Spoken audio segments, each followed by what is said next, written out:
despite the continued comments from the administration and from the left that Republicans don't want to fund or want to cut funding from veterans, nothing could be further from the truth. And some of you up here today have participated in a bed of lies, bullshit, and lies, bed of lies, bullshit, and lies, bed of lies, bullshit, and lies regarding the debt ceiling. And quite frankly, it's extremely disrespectful to our veterans to posit or even to accuse us of wanting to cut VA benefits. None of us up here on the left or the right, Democrats or Republicans, want to do that. We are concerned about the lack of accountability, waste, fraud, and abuse within the VA. I am also concerned with that enormously. And looking at the COVID supplemental funding, as we've been discussing today, the fraud and abuse in that is appalling.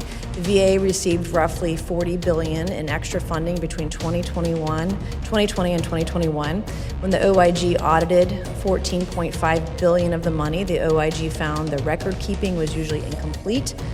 It was not signed. There were a lack of descriptions of purpose, no documentation, in some cases none at all existed.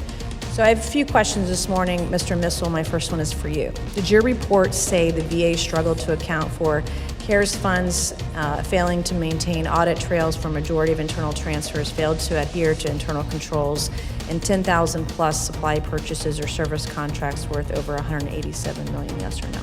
Yes. Thank you. Mr. Roszkowski, would you consider not being able to account for $187 million fraud, waste, and abuse? I would not. I'm sorry. So if I gave you $187 million and you didn't know what to do with it, you wouldn't call that waste?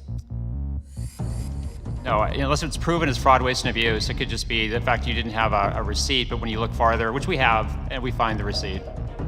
So okay, so in Mr. Missel's report that they couldn't find, they didn't have information on $187 million. So if you just spend that money and you don't have the receipts, you would not call it waste. I don't know how you have your job, quite frankly, if that's your position. I don't know how you have your job, quite frankly, if that's your position. I don't know how you have your job, quite frankly, if that's your position. I don't know how you have your job, quite frankly, if that's your position. Based on that example, do you think that the VA has any issues with waste, fraud, and abuse? We absolutely do. Yes, we do. We absolutely do. Yes, we do. We absolutely do. Yes, we do. We absolutely do. Yes, we do. And where would that be? It's across the system, and we work very diligently to root it out.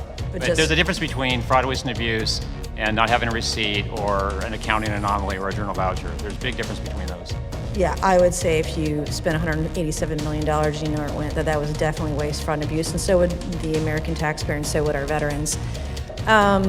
Do you think $187 million could have helped veterans if you knew what it was actually spent on? Well, I know it was spent on veterans, so I think it did help them. Yeah, I would disagree with your position on that. This hearing's findings reveal a troubling lack of oversight. I've heard my colleagues on our side of the aisle talk about that lack of internal controls within the VA and inability to adequately document transfers of funds. You say you have the receipts, or Mr. Missel's report says otherwise. Lack of adherence to fiscal controls are clear indicators of a system that's in disarray.